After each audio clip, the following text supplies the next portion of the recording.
하나님 미워해도라는 제목으로 말씀 전할 때에 많은 은혜 받으시기 바랍니다. 핵심 주제는요, 세상이 어떠하든지 하나님은 약속을 지키신다. 하나님이 어떠하든지, 세상이 어떠하든지 하나님은 그 약속을 지키신다입니다.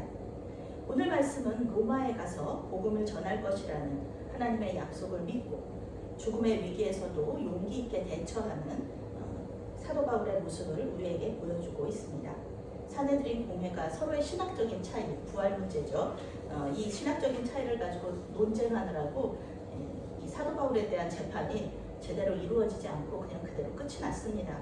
사도 바울에게 무슨 뭐 벌을 줘야 된다, 무슨 죄를 지었다, 이거를 좀 얘기를 했어야 되는데 전혀 그거에 대한 얘기가 없이 그냥 끝나버린 거예요, 공회가.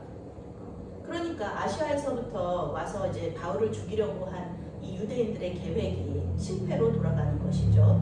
그들은 공회에서 이 사도 바울에게 사형 선고를 내리기를 바랬거든요. 그런데 이들이 서로 바리새인과 사두개인들이 서로 이렇게 분쟁을 하느라고 논쟁을 하느라고 어떠한 선고도 내리지 못했다는 것입니다. 그래서 이들은 이 자기들의 이 힘으로 자체적으로 사도 바울을 죽이기로 결정을 합니다. 이 사람들도 사실은 예전에 사도 바울과 같은 사람들이에요. 이 사도 바울을 죽이는 것이 하나님의 뜻이라고 믿고 있었기 때문에 자기들이 굉장히 위험을 지금 감수하는 거잖아요. 지금 여기서 이렇게 잡히면은 살인자가 되는 건데 하나님의 뜻이라고 생각하기 때문에 바울을 죽이는 것이 하나님의 뜻이고 하나님께서 기뻐하시는 일이라고 생각하기 때문에 이렇게 열심히 사도 바울을 죽이려는 노력을 하는 것이죠. 40명이 넘는 유대인들이 바울을 죽일 때까지 먹지도 않고 마시지도 않겠다, 이런 맹세를 합니다. 하나님께 하는 맹세예요. 그리고 결사대를 조직합니다.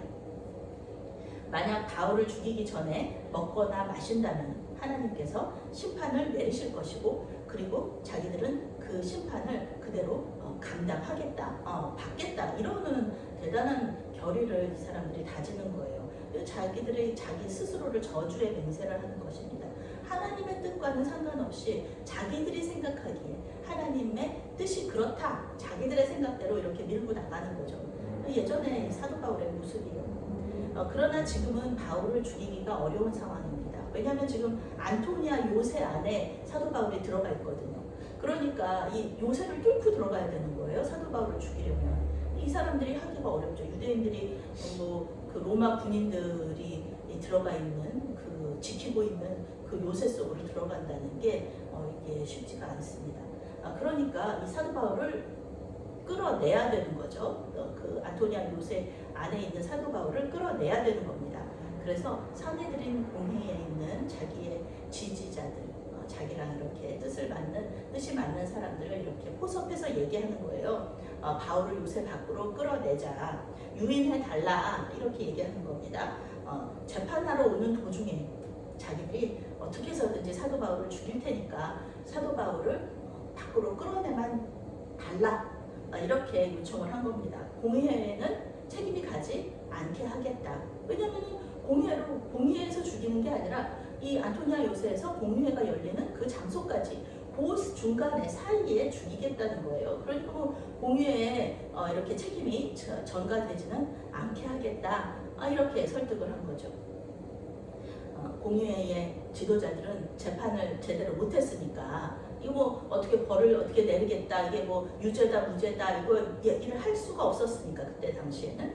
그래서 다시 법정으로 나오라고 사도 바울에게 명령을 하려고 그런 계획을 이렇게 세우고 있는 거예요.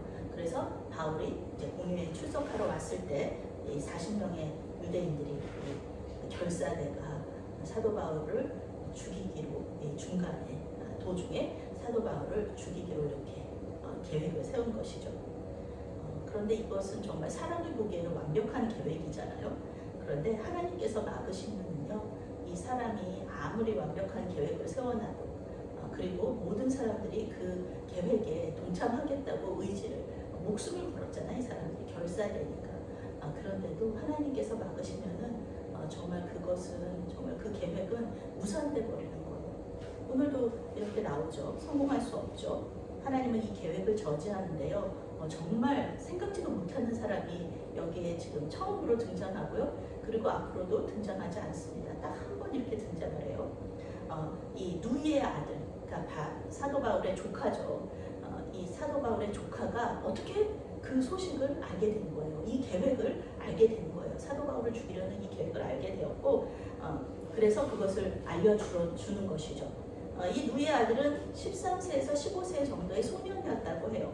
성경에 등장하는 유일한 사도 바울의 가족입니다. 어린 영웅이죠. 아주 위험을 무릅쓴 거예요. 어린 소년이. 그리고서는 이제 다시 나타나지 않습니다. 사도 바울의 조카가 어떻게 이 계획을 알게 됐는지 성경은 이야기해주지 않습니다. 바울의 조카는 바울에게 가서 이 계획을 얘기해줘요.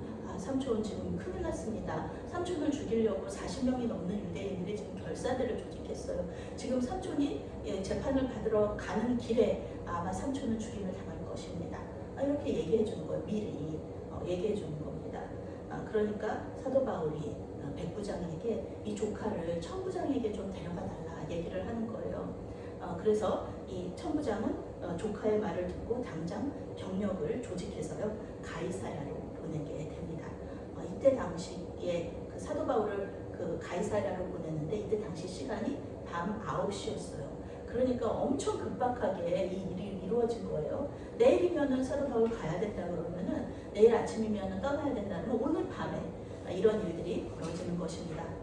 이 모든 과정에 하나님의 간섭이 없었다면 바울은 죽고 말았을 수도 있어요. 그렇지만 우리는 알고 있죠. 사도 바울은 로마에 가서 복음 전하기 전까지는 죽지 않아요. 하나님께서 그렇게 분명히 약속을 하셨기 때문에 사도 바울은 이렇게 평안하게 이렇게 살 수 있었던 것이죠. 이 감옥 속에서도. 마침 그 조카가 계획을 알게 됐고 백부장이 아무것도 몰랐지만 바울의 말대로 이 소년을, 이 조카를 천부장에게 보내줬고 천부장이 이 어린 소년의 말을 믿고 그리고 사도 바울을 가이사랴로 이렇게 도망치도록 도와준 것이죠. 사도 바울이 하나님의 약속대로 로마로 가는 첫 걸음이 이제 일사천리로 진행이 됩니다. 천부장은 정말 놀라운 숫자를 이 사도 바울을 보호하는데 이렇게 사용을 해요. 보병 200명, 마병 70명, 창문 200명이 사도 바울을 데리고 가이사랴로 갑니다.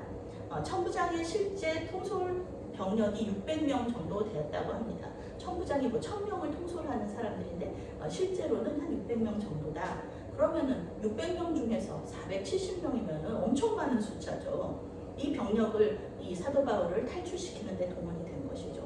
40명이 넘는 결사대가 바울을 죽이려고 하는 것을 알았고 또 자기가 보호하는 로마 시민이 암살되면 안 되잖아요. 그건 다 자기 책임이잖아요.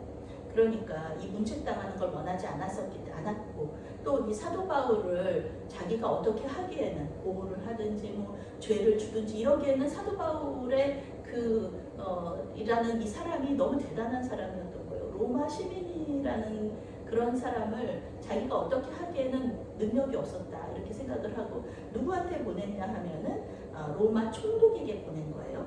가이사랴에는 사도 바울의 문제를 해결할 수 있는, 재판할 수 있는 로마의 총독이 살고 있었기 때문에 이 로마 총독에게 사도 바울을 보낸 것이죠. 당시의 총독은 벨릭스라는 사람이었습니다. 아주 무자비한 사람이었다. 유대인의 반란을 무자비하게 진압했던 사람. 그 사람이 바로 당시 총독 벨리스였습니다.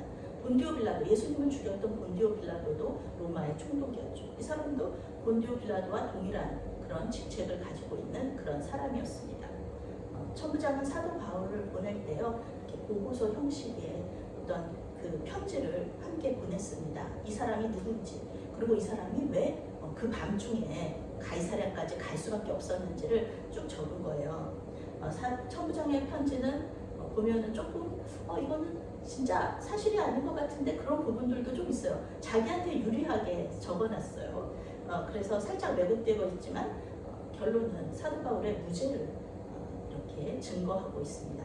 그의 죄목은 그저 종교적인 것이다, 율법에 대한 것이다 라는 것이죠.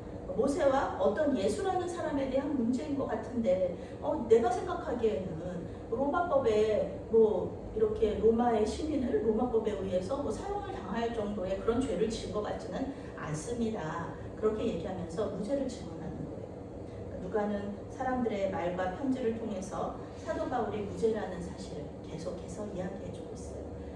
이거는 우리 예수님이 무죄라는 사실을 계속 이야기해주고 있는 사복음서와 같다고 할 수 있죠. 마태, 마가, 누가, 요한 이 네 사람은 성경을 기록하면서 복음서를 기록하면서 예수님께서 무죄라는 것, 예수님은 죄가 없다는 것을 계속해서 이야기하고요.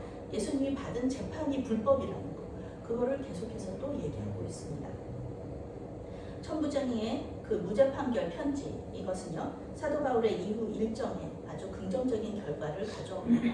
벨릭스가 편지를 봤는데 사도 바울 무죄인 거예요. 그런데 이 유대인들이 막 죽이려고 하니까 벨릭스는 궁금한 거죠. 왜 이 사도 바울이 죽임을 당할 정도로 이렇게 고통을, 괴로움을 당하고 있는가 좀 궁금해진 거예요.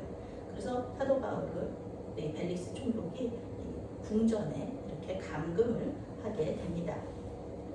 오늘 말씀은요, 하나님의 약속을 믿고 죽음의 위기 가운데서도 담대하게 자기가 할 일을 하는 이 사도 바울의 모습을 우리에게 보여주고 있습니다.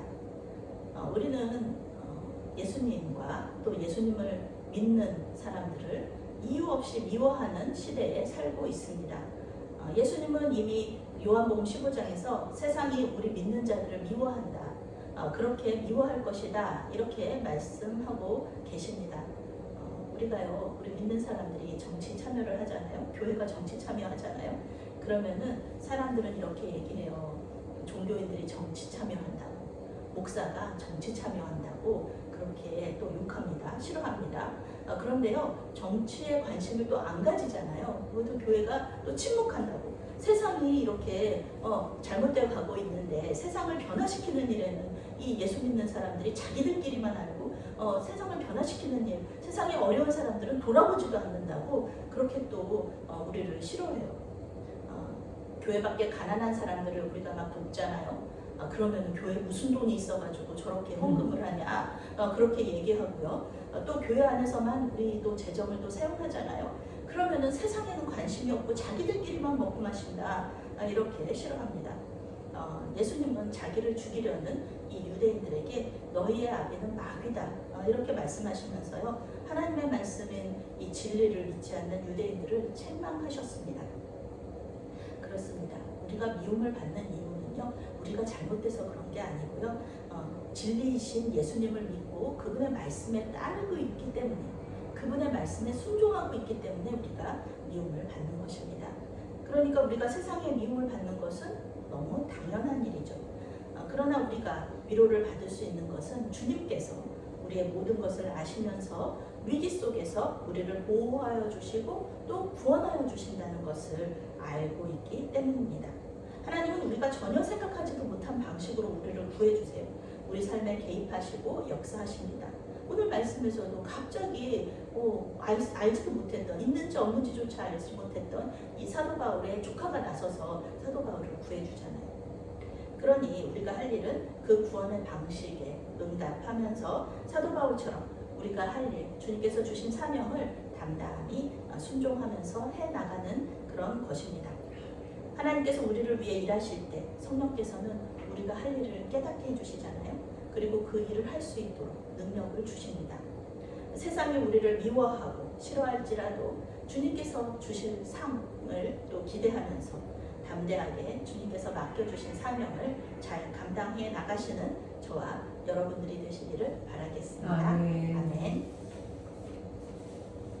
사랑의 하나님, 진리를 미워하고 예수님과 예수님을 믿는 사람들을 싫어하는 이 세상 속에서 매일을 승리하며 살아갈 수 있도록 도와주셔서 감사합니다. 우리는 낮아지고 주님의 이름이 높임을 받으시기를 원하오며 주님의 일에 우리를 사용하여 주시옵소서.